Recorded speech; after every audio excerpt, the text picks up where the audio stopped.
El presidente de la República manifestó estar motivado por los resultados de los números que se obtuvieron a menos de una semana de cumplirse los 100 días de su gestión. Los recién nacidos en el territorio nacional ya podrán acceder a la cédula de identidad de manera inmediata, gracias a un convenio interinstitucional que involucra a varias instituciones públicas.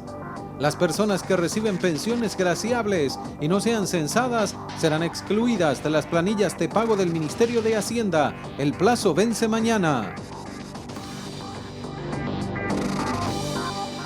Bienvenidos, gracias por acompañarnos. Comenzamos a compartir con ustedes la edición central de Paraguay Noticias. Autoridades de varios ministerios firmaron un convenio que permitirá a cada niño nacido en nuestro territorio tener identidad desde el momento del nacimiento, es decir, ser inscrito en el registro civil para luego obtener la cédula de identidad. Con el objetivo de que cada niño nacido en el territorio nacional sea inscrito en el registro del Estado Civil, hoy se firmó un convenio interinstitucional entre la Vicepresidencia de la República, el Ministerio de Salud, el Ministerio del Interior y Justicia y Trabajo. Las acciones se enmarcan dentro del programa Derecho a la Identidad, que busca iniciar, articular y consolidar la cooperación entre las carteras para el cumplimiento de este derecho fundamental de los niños y niñas. Que se replicará próximamente en los hospitales maternos infantiles de Trinidad, Barrio Obrero y hospitales regionales del interior del país, tales como el de Villarrica y Encarnación, por citar algunos. Gracias a todos los que hacen posible cada día la conquista de espacios de derechos y protección a nuestras futuras generaciones, que a partir de hoy en los principales hospitales materno-infantil del país se le brindará la oportunidad de acceder a una identidad. El presidente de la República, Horacio Cartes, participó de la firma del convenio llevada a cabo en el Hospital San Pablo, donde expresó que la existencia de personas, tanto niños como adultos, sin documentación, es un error del pasado que debemos reparar. Y sorprende, yo no sé si las estadísticas están bien, pero tenemos más de 10% de gente indocumentada. Y bueno, qué triste, ¿no? Si a veces escuchamos que hay gente de más de 80 años que todavía no tiene una cédula de identidad. Y bueno, son errores que hay que reparar, son para mí errores históricos que hay dos caminos, lamentarse o empezar a trabajar y reparar esos errores, que yo creo que es el camino más corto y más justo. También firmaron el acuerdo representantes de la Secretaría de la Niñez y la Adolescencia, de la Secretaría de la Juventud y del Instituto Nacional del Indígena. Como ya estábamos adelantando, aquellas personas que reciben pensiones graciables y no son censadas deberán acercarse a actualizar sus datos o en todo caso serán borradas de la lista de planilla de pago del Ministerio de Hacienda. Todas aquellas personas que fueron beneficiadas con pensiones graciables otorgadas por el Congreso Nacional que no se presenten para ser censadas en la Dirección de Pensiones No Contributivas serán excluidas de las planillas de pago del mes de noviembre hasta que actualicen todos sus datos personales. Los beneficiarios deben acercarse hasta Humaitá 463 entre Alberdi y 14 de mayo en Asunción con todas sus documentaciones y tienen tiempo hasta el miércoles 20 de noviembre. Los documentos que deben presentarse son copia de cédula de identidad autenticada por escribanía, copia de la ley por la cual le fue concedida la pensión graciable y una foto tipo carnet. La atención se realiza de 7 a 13 horas. Un total de 223 personas forman parte de la lista de los beneficiarios de pensiones graciables que no han sido censadas. La ley número 4027/10, que regula la concesión y aumento de pensiones graciables, establece el monto de las pensiones en no menos del 70% del salario mínimo vigente. Estas son otorgadas a personas que no tengan cómo obtener ingresos que le permitan llevar una vida digna, si cumplen con los requisitos que están estipulados en la misma ley. Siguiendo con el objetivo de reducir los índices de pobreza, el Gobierno Nacional articula esfuerzos con las Naciones Unidas para implementar políticas públicas con enfoque de derechos humanos. En el marco de la estrategia de lucha contra la pobreza que lleva adelante el Gobierno Nacional, autoridades del Poder Ejecutivo se reunieron con representantes del Alto Comisionado de las Naciones Unidas para los Derechos Humanos con el objetivo de intercambiar experiencias de incorporación del enfoque de derechos humanos en las políticas públicas de combate a la pobreza. La asesora en Derechos Humanos para el Paraguay, Liliana Baliña, indicó que si bien existen acciones desde el Estado para reducir las cifras de pobreza, todavía son insuficientes, ya que se requiere una mayor articulación de las instituciones para abordar políticas públicas integrales y efectivas. Una mayor articulación, a veces también se necesita trabajar más, no solamente mayor participación de la sociedad civil, sino también mayor articulación y trabajo interinstitucional, porque muchos de los esfuerzos no pueden ser aislados o sectoriales.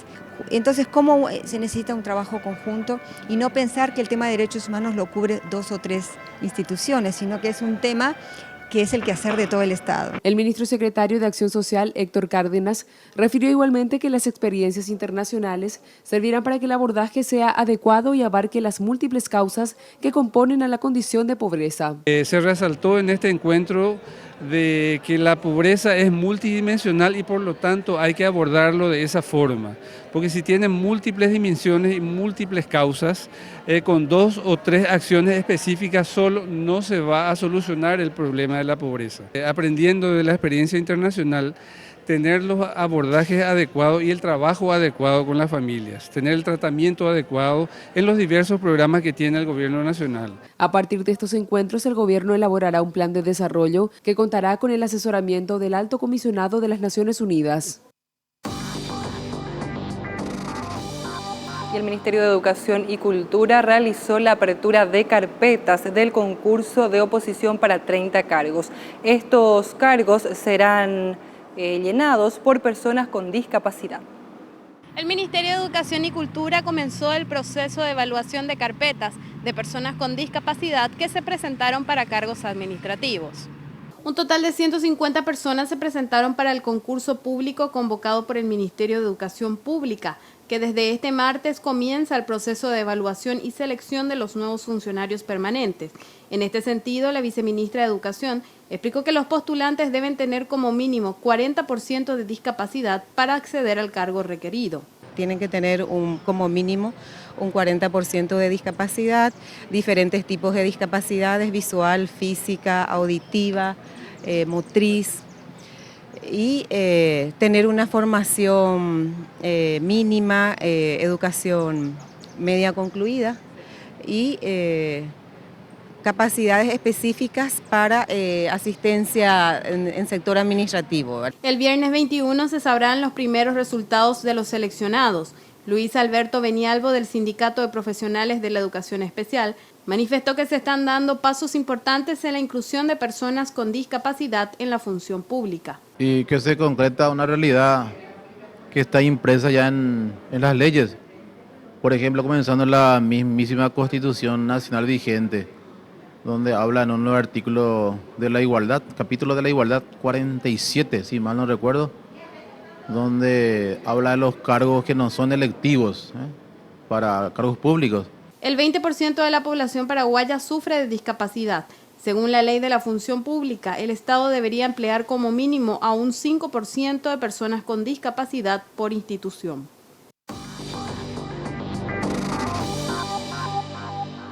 Buenas noches, acaban de terminar los partidos del repechaje de Europa, ya se conocen a los nuevos equipos que estarán en el Mundial de 2014 por este continente. Es el caso, por ejemplo, de Portugal, que con 3 goles de Cristiano Ronaldo venció 3-2 a la Suecia de Zlatan Ibrahimovic, que finalmente, para quienes admiramos a este gran jugador, va a quedar fuera de la Copa del Mundo que se va a disputar en el vecino país. Por otro lado, Francia remontó frente a Croacia, recordamos que perdió el primer partido 2-0 y ganó en este caso 3-0 y con eso clasifica, y Francia estará nuevamente en Brasil 2014. Por otro lado, también el equipo de Grecia empató frente al cuadro de Rumania 1-1 y con esto se clasificó para la Copa del Mundo. Lo propio ocurre con Croacia, que le ganó 2-0 a Islandia y también va a estar en Brasil.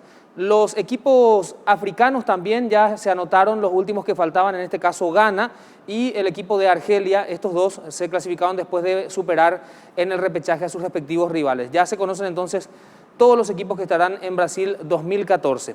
Una semana muy importante a nivel futbolístico, se puede decir, la que vamos a tener en esta que va a transcurrir, porque primero se puede definir el campeonato local teniendo en cuenta de que Cerro Porteño va a enfrentar el domingo al equipo de Libertad. Está entrenando ahora el cuadro de Cerro Porteño, vamos a tener más novedades enseguida. Y también está entrenando Libertad, que primero tiene que enfrentar a Lanús por la Copa Sudamericana el próximo jueves en su estadio y después obviamente enfrentar a Cerro Porteño en la olla surana, en lo que los cerristas creen, y por qué no, con muy buena razón, de que podrá ser el partido del festejo del campeonato. Vamos a conocer, antes de hablar del campeonato local, al rival de Libertad en la Copa Sudamericana. Estamos hablando de Lanús y cómo se prepara.